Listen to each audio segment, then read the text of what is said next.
Hello friends, and this is our last lecture of life processes in living organisms 2 part 2, right?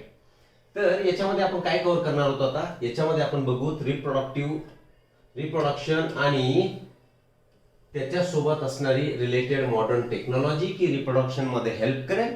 वेगवेगळे problems जे male आणि female मध्ये असतील so that they cannot produce their child, तर त्याच्यामध्ये help करणाऱ्या ज्या मॉडर्न टेक्नॉलॉजीज असतील जशा की IVF असेल, सरोगेसी मेथड असेल, ते आपण आज डिस्कस करू. आणि रिप्रोडक्टिव्ह हेल्थ म्हणजे काय, रिप्रोडक्टिव्ह हेल्थ मध्ये कुठली प्रिकॉशन घ्यायला हवी, ठीक आहे, आणि जर ती प्रिकॉशन घेतल्या गेली नाही तर त्याच्यापासून कुठल्या कुठल्या डिसऑर्डर्स होतील, ठीक आहे. तर ह्या लास्ट लेक्चर मध्ये आता ह्या सर्व गोष्टी आपण कव्हर करणार आहोत. 6 लेक्चर पर्यंत जवळपास सर्व चॅप्टरच्या डिटेल्स तुम्हाला आता क्लिअर झाल्या आहेत. And this is the easiest topic of this chapter. So let's get started with your reproduction and modern technology and reproductive health. See, आता या रिप्रोडक्शन मध्ये प्रॉब्लेम काय काय येऊ शकतात. रिप्रोडक्शन ही प्रोसेस, सपोज एखादा पर्सन हेल्दी दिसत असेल, मेल हजबंड म्हणू आपण, वाईफ सुद्धा हेल्दी दिसत असेल, याचा मिनिंग हा होणार नाही की त्यांच्या गॅमेटोजेनिक्स प्रोसेसेस सुद्धा ह्या हेल्दी असतील. होऊ शकेल की मेलमध्ये स्पर्म्सचा काउंट कमी असेल किंवा ते स्पर्म्स तयार होत असतील परंतु त्यांची मोटिलिटी कमी असणार, ठीक आहे, ते वीक असतील किंवा त्यांच्यामध्ये ॲनोमॅलीज असतील. ॲनोमॅलीज म्हणजे त्याच्यामध्ये डिस्टर्बन्सेस झालेले असतील किंवा त्या आपण म्हणू शकतो की विचित्र प्रकारचे स्पर्म्स तयार झालेले असतील which are enable to produce child. वुमनमध्ये सुद्धा प्रॉब्लेम असतील. त्यांची जी ओव्हिडक्ट असेल, लास्टच्या लेक्चरमध्ये आपण बघितलंय ओव्हिडक्ट, जिथे की अँपुलर रिजनमध्ये आपण सांगितलं फर्टिलायझेशन होत आहे, तर त्या ओव्हिडक्टमध्ये हिंद्रन्स असेल, प्रॉब्लेम असेल किंवा ऑब्स्टॅकल असेल so that zygote cannot be formed. ठीक, कधी कधी असं होणार झायगोटही तयार होईल परंतु तो युटेरसमध्ये त्याचं इम्प्लांटेशन होणार नाही. हे फिमेलमध्ये प्रॉब्लेम असू शकतील. मग ह्या सर्व प्रॉब्लेम्सचा कलेक्टिव्ह इफेक्ट काय होणार, तर या सर्व प्रॉब्लेम्समुळे that couple cannot have children, त्यांना मुलं होणार नाही.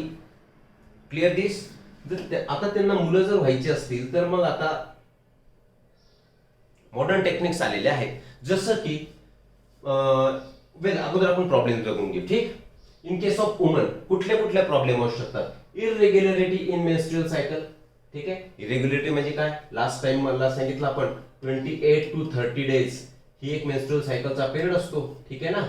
तर नेक्स्ट सायकल याचे जर डेज चेंज होत असतील, क्लिअर, तर त्यावेळी फर्टिलायझेशन होण्याचे चान्सेस कमी होतील. हा, एखाद दोन वेळी झाला दॅट इज डिफरंट पार्ट, परंतु रेग्युलरली जर असं होत असेल तर त्यावेळी मात्र झायगोट फॉर्मेशनच्या वेळी त्यांना प्रॉब्लेम येईल. हा एक प्रॉब्लेम असेल की मॉडर्न टेक्नॉलॉजीचा वापर करून त्यांना चाइल्ड प्रोड्यूस करून देता येऊ शकेल. ठीक. सेकंड प्रॉब्लेम काय असू शकतो, डिफिकल्टीज इन oocyte प्रोडक्शन और फॉर्मेशन.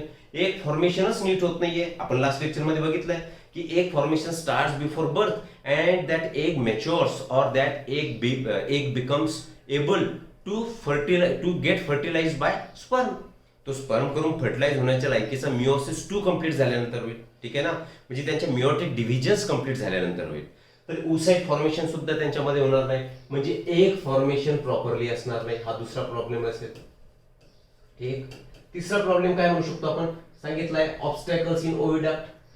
ही ओव्हिडक्ट होती, ठीक आहे.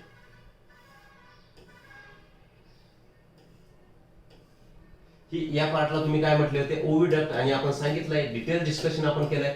या ओव्हिडक्ट मध्ये आता इथे एग येणार आणि इथे स्पर्म येऊन झायगोट तयार होणार.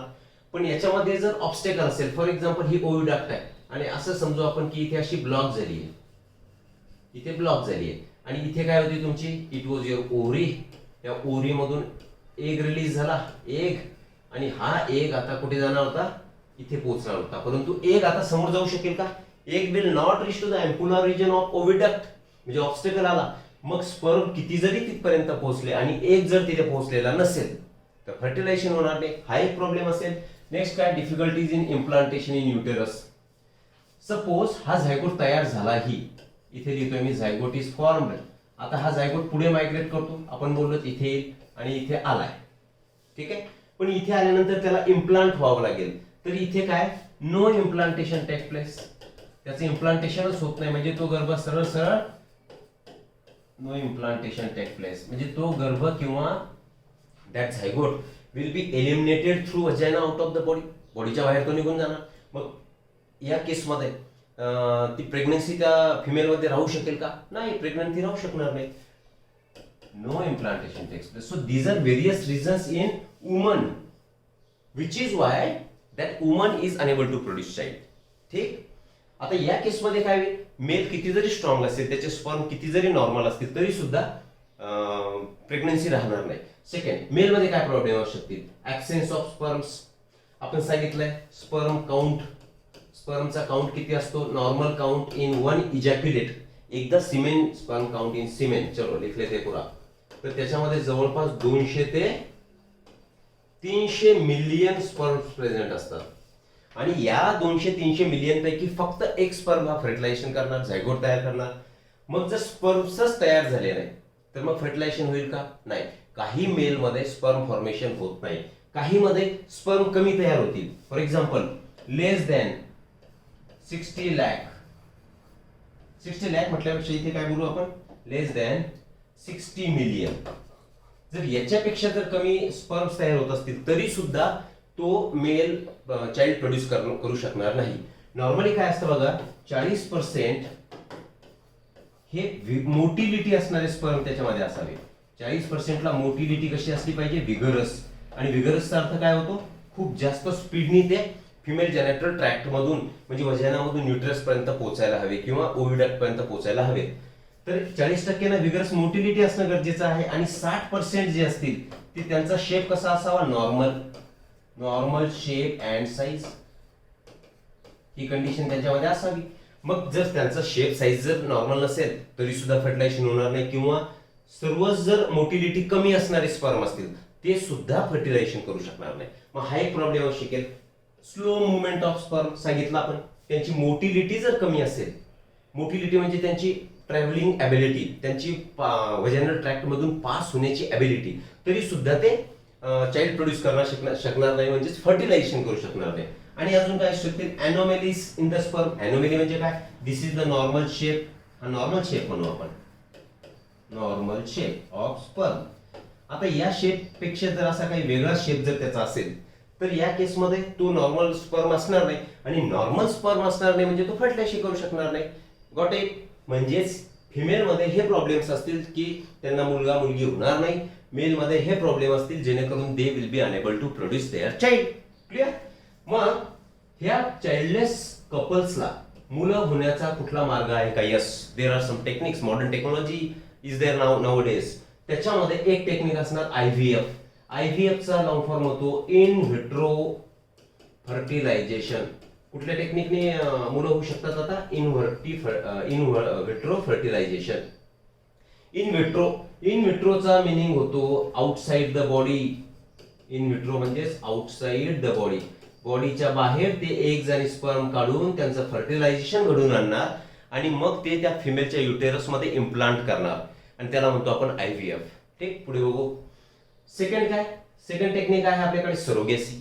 सरोगेसीचा अर्थ काय होतो? चला इथे फक्त नाव घेऊ आपण आणि पुढे त्याला डिस्कस करू. तर childless couple have child by using this techniques. First technique is IVF, in vitro fertilisation. Second is surrogacy, surrogate मदर्सचा वापर करून आणि स्पर्म बँक्सचा वापर करून. या 2-3 टेक्निक्सनी आता मॉडर्न टेक्नॉलॉजीच्या अनुषंगाने child can be produced to the childless couples though they have this problems. Clear आहे? चला वन बाय वन आपण आता कव्हर करू त्याला. See in vitro fertilisation IVF याच्यामध्ये काय करतात? ठीक, in vitro outside the body काय करतील? स्पर्म घेतील. फॉर एक्झाम्पल, चला हे टेक्निक इथे दिसतंय. Well, this is egg. हा एग असेल, female egg. This is an egg. या एग मध्ये इथे तुम्हाला एक दिसते सिरिंज. या सिरिंजच्या माध्यमातून आतमध्ये आता स्पर्म इन्सर्ट करून देणार, आणि स्पर्म इन्सर्ट केले की त्या काय करतील? फर्टिलायझेशन करून टाकतील. आपण इकडे समजून घेऊ. See here, fertilization is brought about in test tube. कुठे हे फर्टिलायझेशन कुठे करतात? Outside the body. कशामध्ये? टेस्ट ट्यूब मध्ये. म्हणून या टेक्निकलाच तुम्ही अजून काय म्हणू शकता? Test tube baby. काय म्हणू शकतो आपण याला? Test tube baby.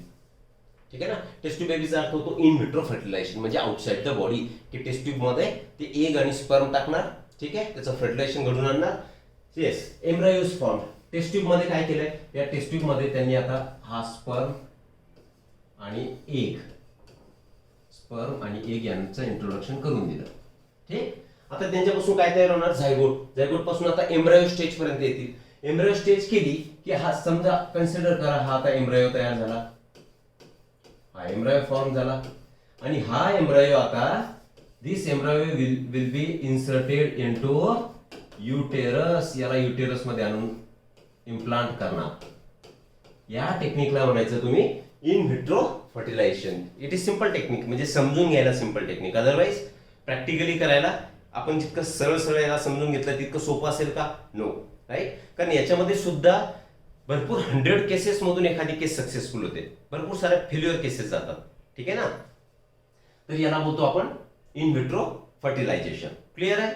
ठीक आहे. तर आता नेक्स्ट पॉइंट कडे आपण जाऊ, सेकंड टेक्निक कडे, and that is your surrogacy. Surrogacy कशाला म्हणणार, आजकाल तो ट्रेंडच पडलाय. ठीक आहे. हे वेगवेगळे ऍक्टर्स किंवा हे जे सो कॉल्ड मोठे लोक असतात, ठीक, तर स्वतःचं बेबी त्या मदरच्या म्हणजे युट्रस मध्ये न वाढवता दुसऱ्या मदरच्या युट्रस मध्ये त्या बाळाची ग्रोथ करून घेणे, याला म्हणतात सरोगेसी. तर सरोगेसी मेथडचा हे लोक नॉर्मली आजकाल यूज करतात. किंवा ज्या मदर्स मध्ये प्रॉब्लेम असेल, सपोज एखादी मदर इथे मदर नाही म्हणू आपण, एखादी वाईफ किंवा एखादी वुमन, त्या वुमनच्या युट्रस मध्ये प्रॉब्लेम असेल, म्हणजे युटेरस मध्ये आता तो एम्ब्रायो इम्प्लांट होत नाही म्हणजे त्याची ग्रोथ होणार नाही, बरोबर ना. मग अशा केस मध्ये काय करणार की त्या वुमनचा एग काढणार. See here, some woman have problems in implantation of embryo. काही वुमन्स मध्ये एम्ब्रायोचं इम्प्लांटेशन होण्याला प्रॉब्लेम जाणार, म्हणजे त्याची ग्रोथ होणार नाही, म्हणजे बेबी पूर्ण डेव्हलप होणार नाही, हा प्रॉब्लेम झालाय. मग ह्या कुणाची हेल्प घेऊ शकतात, modern medical technique called as surrogacy. आता सरोगेसी आपण समजून घेऊ. इथे टेक्निक बघा, काय करणार, oocyte इज कलेक्टेड. oocyte म्हणजे एग. ठीक आहे. ही जी नॉर्मल वुमन असेल, त्या नॉर्मल म्हणजे काय, ज्या वुमन मध्ये इम्प्लांटेशनचा प्रॉब्लेम आहे ती वुमन, त्या वुमन, सपोज इथे काढतो मी, ही इथे वुमन, ठीक आहे, वेल दिस वन, ही वुमन आहे, तर हिच्यामध्ये इम्प्लांटेशन प्रॉब्लेम आहे. शी हॅज इम्प्लांटेशन प्रॉब्लेम, मी इथे लिहितोय इम्प्लांटेशन प्रॉब्लेम. कुणामध्ये, हे जे कपल दिसतंय ह्या वुमन मध्ये. मग हिचा oocyte काढणार. ठीक आहे. हिच्यामधला oocyte काढलं आणि ते oocyte फर्टिलाइज केलं टेस्ट ट्यूब मध्ये. कशामध्ये फर्टिलाइज केलं त्याला, टेस्ट ट्यूब. सपोज ह्या वुमन कडून आता आपण हे एग बाजूला घेतलं, काढलंय. ठीक आहे. दिस इज युअर टेस्ट ट्यूब. समजून सांगण्यासाठी आपण बोलतोय याला. ठीक आहे. हा एग आता ह्या टेस्ट ट्यूब मध्ये टाकला. क्लिअर आहे. कुठल्या, या वुमनचा, हिच्यामध्ये इम्प्लांटेशनचा प्रॉब्लेम आहे, हिचा एग घेतला आणि टेस्ट ट्यूब मध्ये आपण आता टाकून दिला. इथे लिहू आपण टेस्ट ट्यूब. वेल, नंतर काय, test tube with the help of sperms collected from her husband. हा घेतला आणि याच हजबंडचे काय केले आपण, याच्यामध्ये स्पर्म्स ऍड केलेत. हे स्पर्म्स टाकलेत असं समजा. दिस इज अ स्पर्म. आता यांच्यापासून काय तयार होणार, यांच्यापासून एक सेल तयार होईल आणि त्या सेलला आपण काय म्हणणार, झायगोट. आणि झायगोट पासून काय तयार होतो, एम्ब्रायो. ठीक आहे. केला तयार एम्ब्रायो. आता एम्ब्रायो तयार झालाय. आता हा एम्ब्रायो घ्या, एम्ब्रायो मी इथे दाखवतो असा, हा एम्ब्रायो तयार झालाय. हा एम्ब्रायो या मदरच्या बॉडीमध्ये सोडा, हा आणलाय आणि या मदरच्या युट्रस मध्ये याला सोडून दिलं. म्हणजे ऍक्च्युअली स्पर्म आणि एग या कपलचं यूज केलंय. टेस्ट ट्यूब बेबी तयार करून घेतली, बेबी न म्हणता टेस्ट ट्यूब मध्ये एम्ब्रायो तयार करून घेतला आणि हा एम्ब्रायो आता ह्या दुसऱ्या अनादर लेडी, दुसरी जी वुमन असेल त्या वुमन मध्ये आता तो वाढवला. मग ही वुमन काय झाली, this woman has become now surrogate mother. या वुमनला तुम्ही काय म्हणायचं, सरोगेट मदर, कारण त्या मदरचं एक त्याच्यामध्ये नाही. ठीक आहे ना. एक या लेडीचा असेल, या कपलच्या, या वाईफचा आणि या हजबंडचे स्पर्म यांच्यापासून झायगोट तयार करून घेतला, एम्ब्रायो तयार करून घेतला आणि या वुमनच्या युटेरस मध्ये इम्प्लांट केला. मग ही याच्या युटेरस मध्ये त्या बाळाची ग्रोथ होणार, म्हणजे ही वुमन काय झाली, सरोगेट मदर झाली. आणि याच टेक्निकला आपण काय म्हणतो, सरोगेसी म्हणतो. This technique is called as surrogacy. म्हणजे आपलं बेबी हे दुसऱ्याच्या पोटामध्ये वाढवणे, युटेरस मध्ये वाढवणे, that is surrogacy. Clear. Embryo is formed from such fertilization is implanted in the uterus of some other woman having normal uterus. आता या वुमनचा युट्रस नॉर्मल होता, हिच्यामध्ये प्रॉब्लेम होता, म्हणून तर हिच्या युट्रसमध्ये आपण त्या फिटसची ग्रोथ केली, बरोबर ना. This technique is called as surrogacy. ठीक आहे. आणि ज्या वुमनच्या युट्रस मध्ये आपण आयएम ड्राईव्ह सोडला तिलाच तुम्ही काय म्हणणार, surrogate mother. It will be termed as surrogate mother. Clear this. तर याला म्हणतात सरोगेसी टेक्निक. पहिलं टेक्निक आपण बघितलंय इन व्हिट्रो फर्टिलायझेशन, IVF. दुसरं टेक्निक म्हणजे त्याला टेस्ट्यूब बेबी म्हटलं होतं आपण. दुसरं टेक्निक सरोगेसी, की दुसऱ्या लेडीच्या युट्रस मध्ये, नॉर्मल युट्रस मध्ये इम्प्लांटेशन करून त्याच्यामध्ये फिटसची डेव्हलपमेंट करून घेणे. वेल, आणि नेक्स्ट टेक्निक असणार स्पर्म बँक किंवा सिमेन बँक. जसं की ब्लड बँक असते. ब्लड बँक मध्ये काय असतंय, ब्लड बँक मध्ये व्हेरियस ब्लड ऑफ various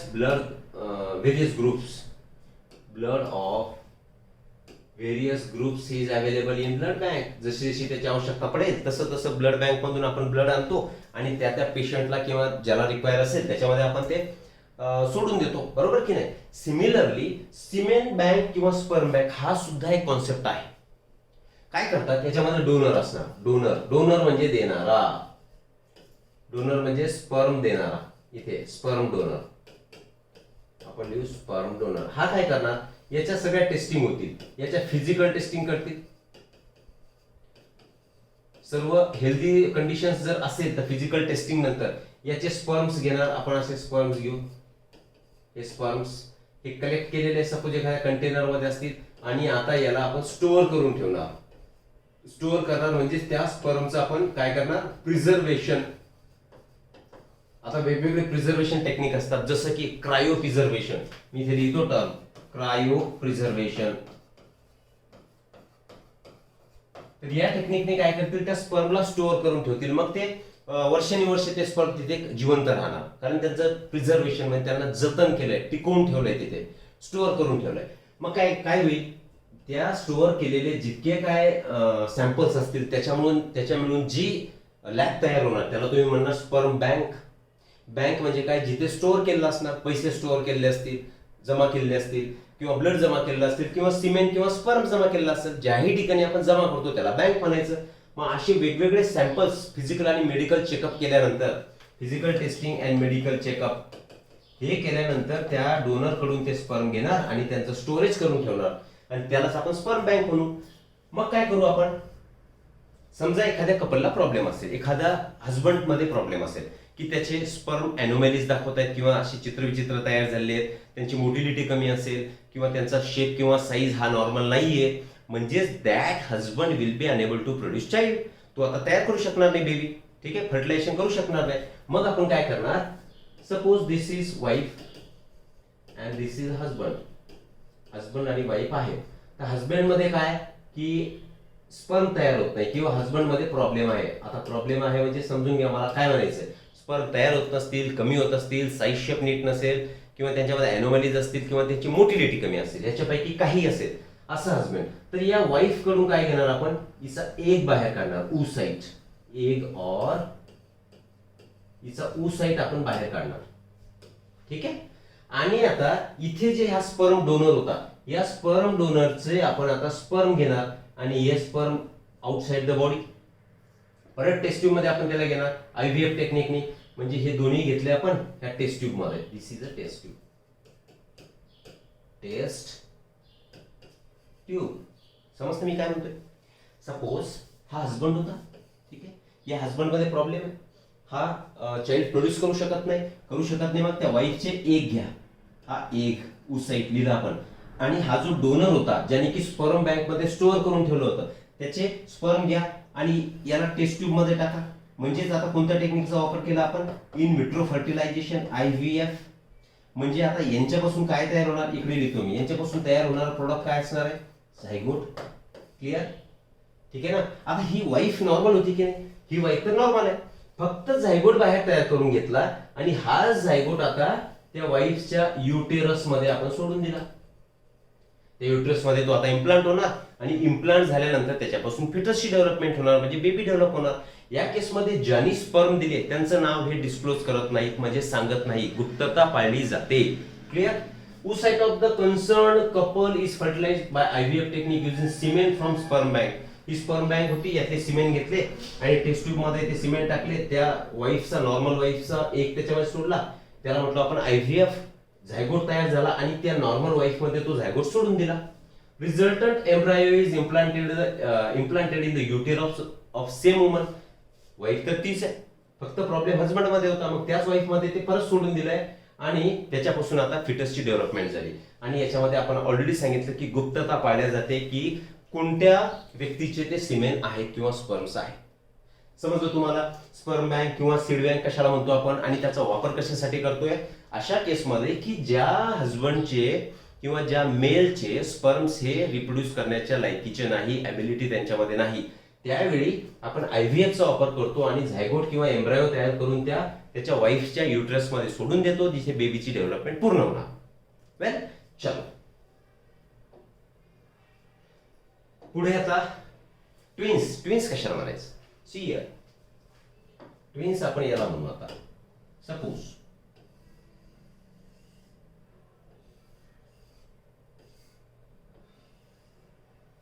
हे काय, दिस इज युटेरस. ठीक आहे, या युटेरस मध्ये काय होणार? ग्रोथ होणार बेबीची. आता इथे काय तयार झालं होतं? इथे काय तयार झालं होतं रे बाबा? इथे झायगोट तयार झाला होता. कोणत्या प्रोसेसने तयार झाला होता हा? फर्टिलायझेशन. त्या एकचं फर्टिलायझेशन स्पर्मने केलं आणि तिथे झायगोट तयार झाला. इथपर्यंत सर्वांना क्लिअर. आता हा झायगोट याच्यामध्ये डिव्हिजन सुरू होती. ठीक, suppose this zygote is formed on, डेटचं एक्झाम्पल घेऊ. This zygote is formed on 21st. Zygote is formed on 1/1/2021. 1 जानेवारी 21 ला हा झायगोट तयार झाला असं समजा. ठीक, आता याच्या 8 डेज, विदिन 8 डेज म्हणजे 8 दिवसाच्या आतमध्ये if zygote breaks down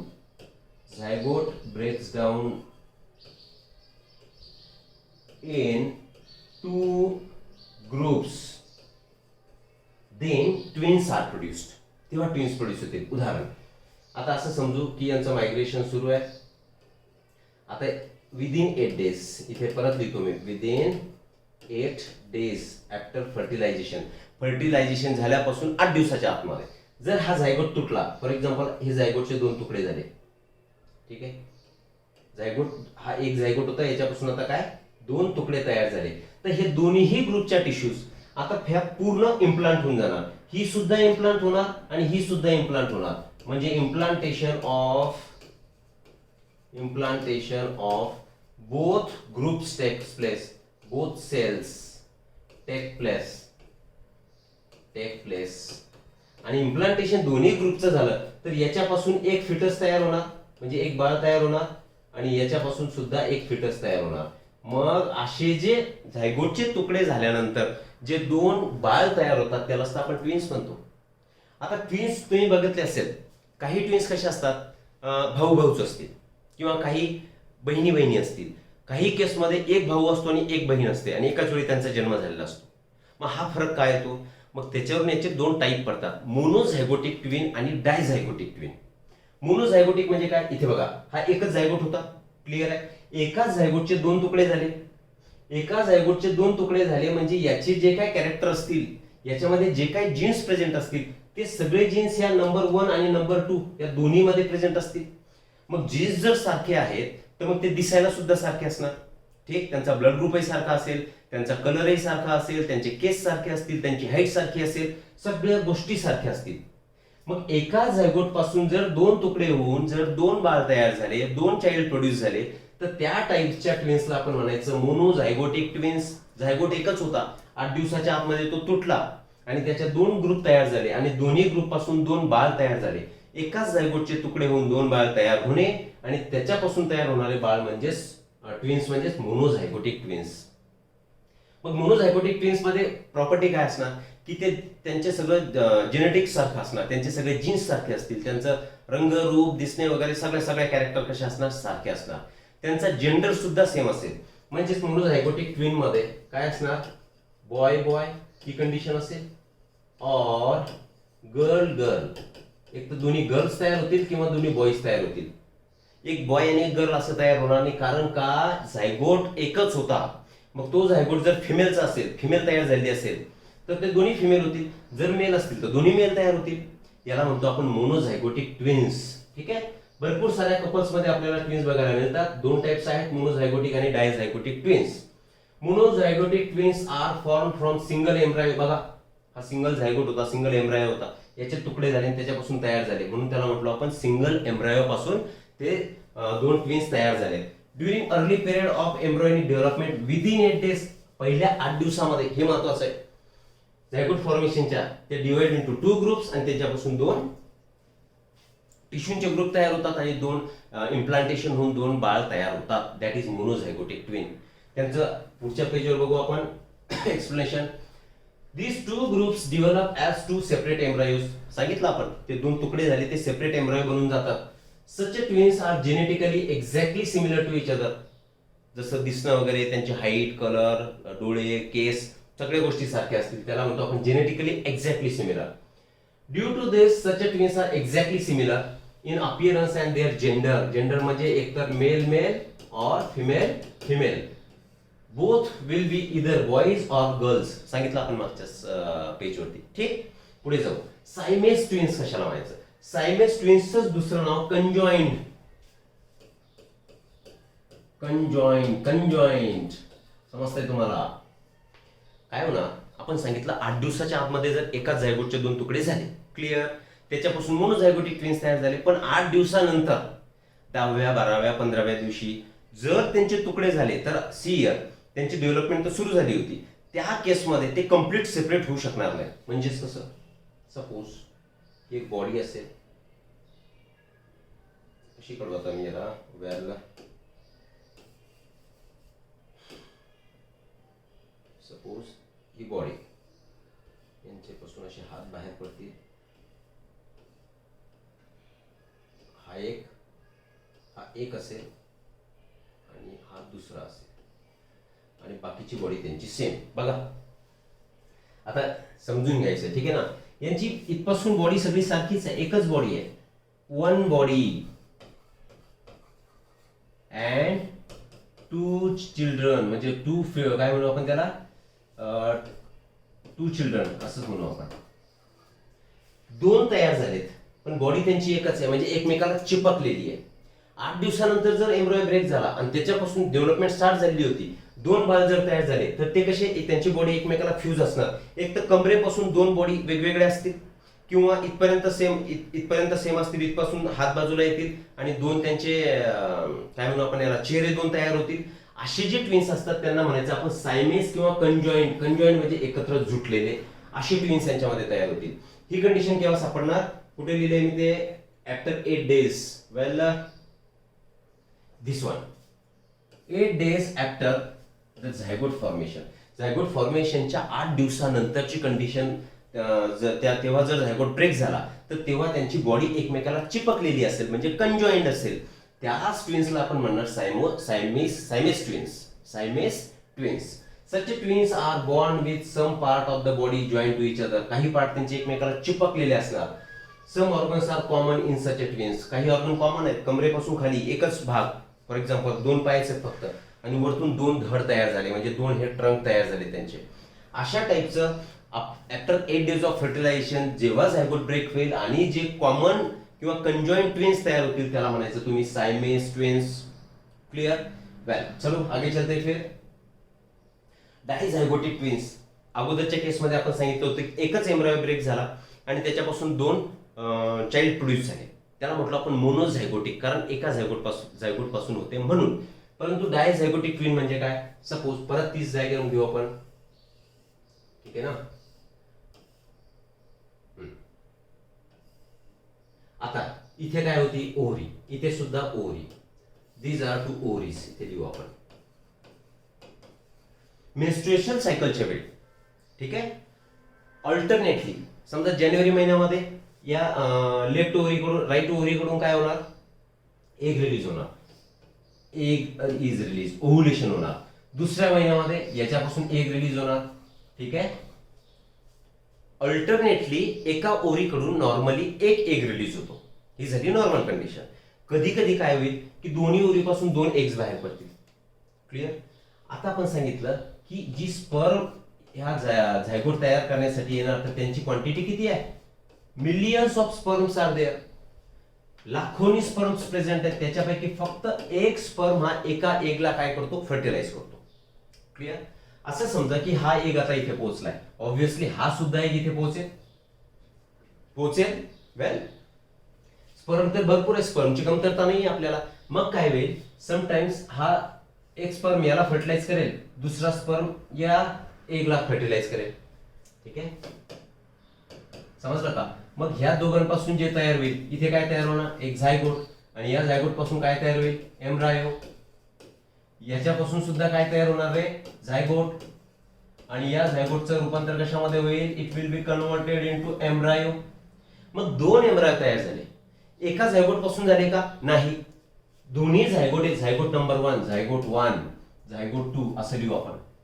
2 separate zygote होते आणि त्या आता हे परत युटरस मध्ये येतील आणि युटरस मध्ये आल्यानंतर यांची अशी वाढ होईल. म्हणजे हा 1 नंबरचा आणि हा 2 नंबर. मग हे 2 बाळ तयार होतील. एका झायगोट पासून तयार झाले नाही. These are produced from different zygotes. That is why these are called as dizygotic twins. अशा ट्विन्सला आपण म्हणणार डायझायगोटिक. या केसमध्ये काय होणार, मोनोझायगोटिक केसमध्ये आपण सांगितलं की दोन्ही एक्झॅक्टली सिमिलर असणार, बिलकुल सारखे. एकतर दोन्ही मुलं असतील किंवा दोन्ही मुली असतील. त्यांचं जेनेटिक्स सारखं असेल, त्यांचे जीन्स सारखे असतील, कॅरेक्टर सारखे असतील. या केसमध्ये तसं होणार नाही. आता समजा हा एक एक्स असतो, हा एक सुद्धा एक्स असतो, कलर चेंज. हा एक एक्स आणि हा एक सुद्धा एक्स असेल. परंतु स्पर्म जे असतात, आपण लास्ट 2 लेक्चर्स मध्ये बघितलं, स्पर्म एक तर एक्स असेल किंवा वाय असेल. आता असं समजू आपण की हा स्पर्म एक्स होता आणि हाही स्पर्म एक्स होता. तर एक्स एक्स झायगोट तयार झाला म्हणजे फिमेल तयार झाली. इथे सुद्धा फिमेल तयार झाली, दोन्ही मुली जन्माला येतील. दुसरी केस, समजा आता हा स्पर्म, हा जो स्पर्म होता, हा स्पर्म आता वाय होता. ठीक आहे. तर आता एक्स वाय कंडिशन तयार होईल. म्हणजे हा कोण तयार होणार, मेल, मुलगा तयार होईल. आणि इकडे एक्स एक्स होता तर इकडे कोण तयार होईल, फिमेल होईल. किंवा तिसरी कंडिशन, दोन्हीही स्पर्म वाय असतील आणि वाय स्पर्म त्याला फर्टिलाइज करतील. म्हणजे परत इथे काढतोय मी, आता इकडे वाय होता आणि इकडे सुद्धा हा वाय होता. म्हणजे इकडे सुद्धा एक्स वाय तयार होणार, म्हणजे इकडेही मेल तयार होणार. चान्स काय झाला, स्पर्म कोणत्या टाईपचा त्या एगला फर्टिलाइज करतो. जर एक्स स्पर्मनी दोन्हीही एगला, एक्स स्पर्मनी दोन्ही एगला जर फर्टिलाइज केलं तर दोन्ही मुली होतील.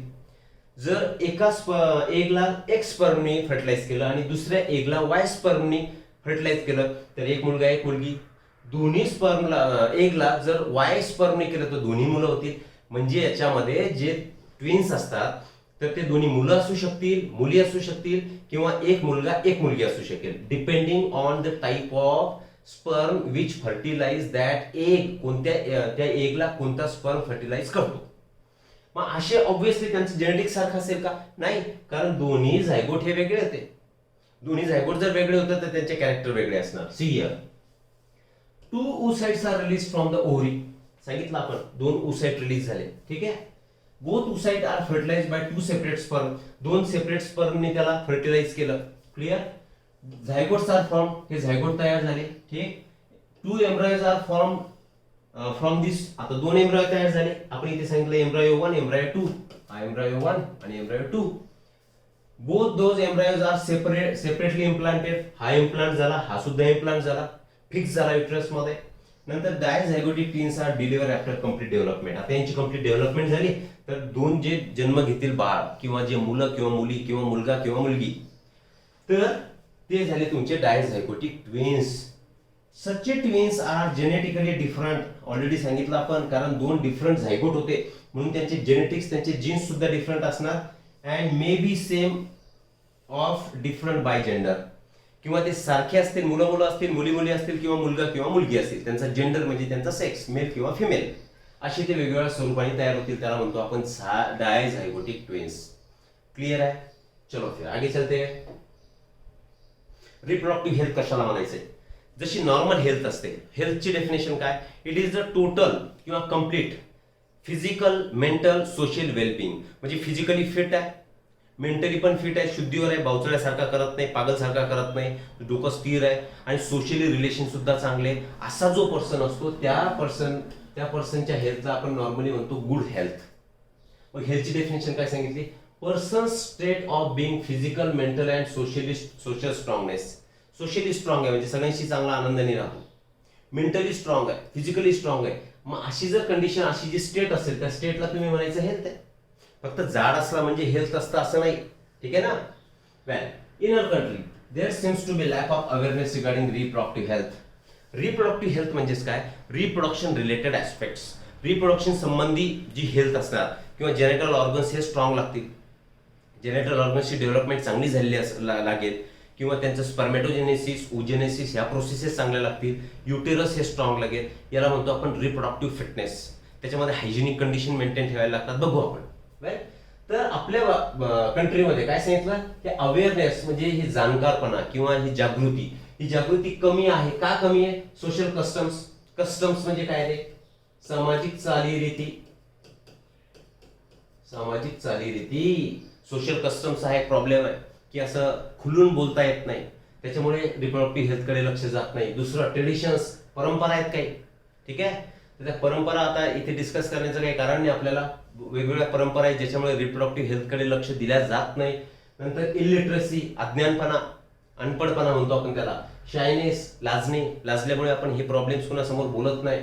आणि indifference towards reproductive health of woman.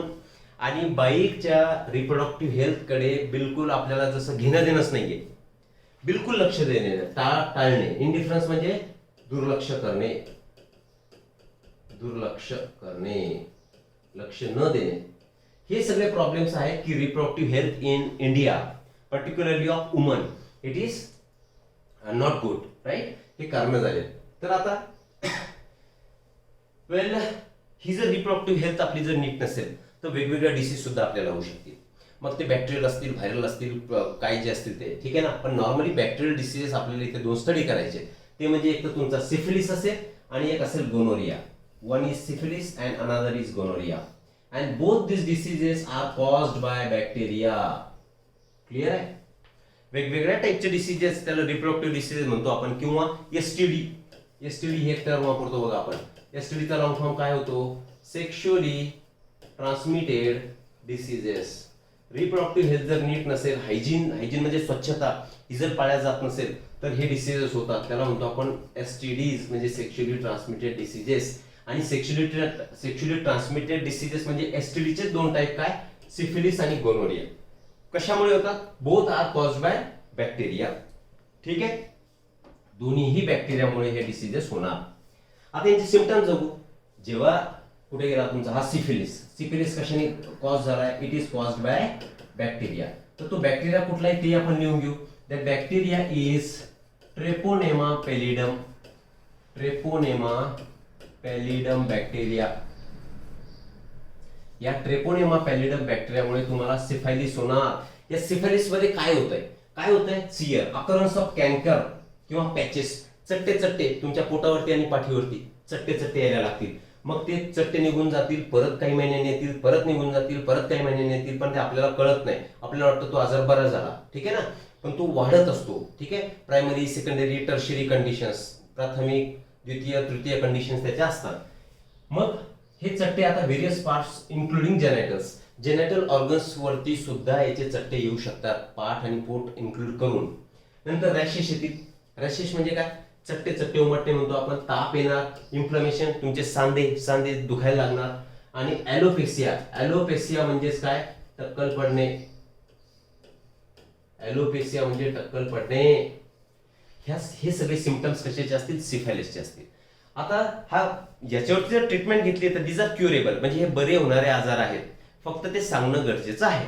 दुसरा डिसीज जो होतो गोनोरिया. आता गोनोरियाचा जो पॉझिटिव्ह ऑर्गॅनिझम असेल, जो बॅक्टेरिया असेल गोनोरियाचा, त्याचे नाव लिहून घेऊ आपण. गोनोरिया, निझरी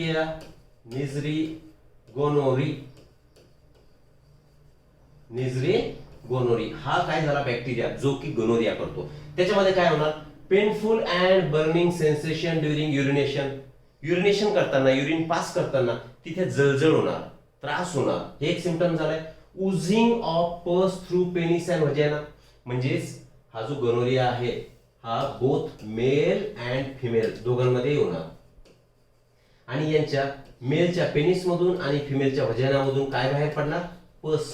पस समजतो तुम्हाला? पस पस म्हणजे पू म्हणतो आपण मराठीमध्ये त्याला, ठीक आहे.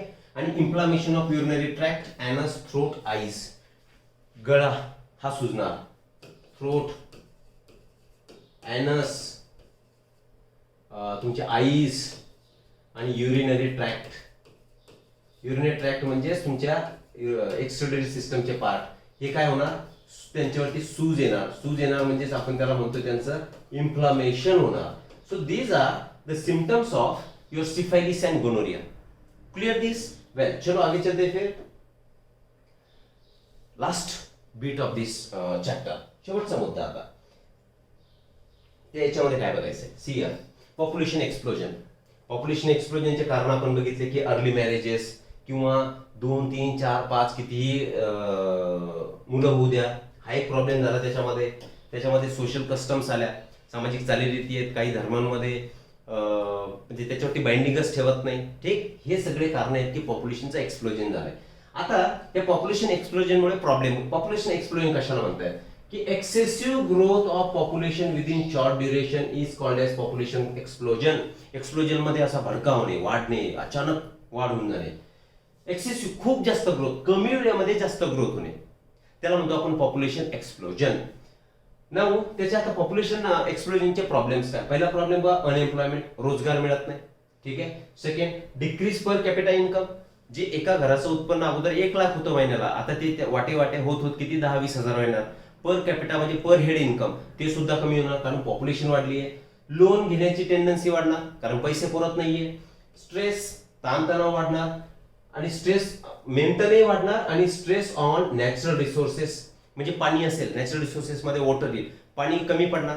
जर समजा एकच धरण असेल आणि अगोदर 1 लाख लोक जगत असतील, आता 2 लाख झाले, तर त्या रिसोर्सवरती ताण येणार, ते पाणी आपल्याला पुरणार नाही, जमीन कमी पडणार. पॉप्युलेशन एक कुठलंही एक मला कारण सांगा, गोष्ट सांगा की ज्याच्या मागे पॉप्युलेशन हे कारण नाही. Every problem in India is only because of population explosion. कुठलाही स्वरूपाचा प्रॉब्लेम घ्या, विचार करा त्याच्यावरती, right. So family planning is required for checking the population explosion. Checking म्हणजे स्टॉप करणे. पॉप्युलेशन एक्सप्लोजन जर होऊ द्यायचं नसेल तर फॅमिली प्लॅनिंग करावं लागेल. फॅमिली प्लॅनिंग करणे म्हणजेच काय? आपल्या स्लोगन आहे हम दो हमारे दो, ठीक आहे ना. नाही तर हम दो हमारे 10 असं चालेल का? असं चालणार नाही, ते घर चालवणं अवघड होईल, ठीक आहे. सगळे त्यांचे खाण्यापिण्याचे वांदे होऊन जातील, ठीक. तर हे पॉप्युलेशन एक्सप्लोजन इथे बघू शकता तुम्ही. 1901 मध्ये 23 कोटी पॉप्युलेशन होती. 10 वर्षामध्ये 11 मध्ये फक्त 2 कोटी वाढली. पुढच्या 10 वर्षामध्ये फक्त तेव्हा सेमच होती, 11 ते 21 सेम होती पॉप्युलेशन. 21 ते 31 परत 2 कोटी वाढली. 31 ते 41 4 कोटी वाढली, डबल झाली, double.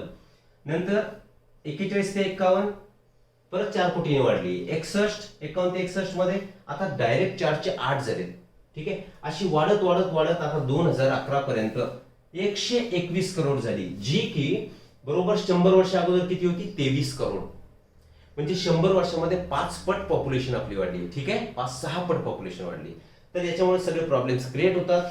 So family planning is required to check the population explosion. This is how we have completed entire topic of your life processes in living organism 2, ठीक आहे. आता मी इथे पॉज घेतोय. Okay, thank you very much.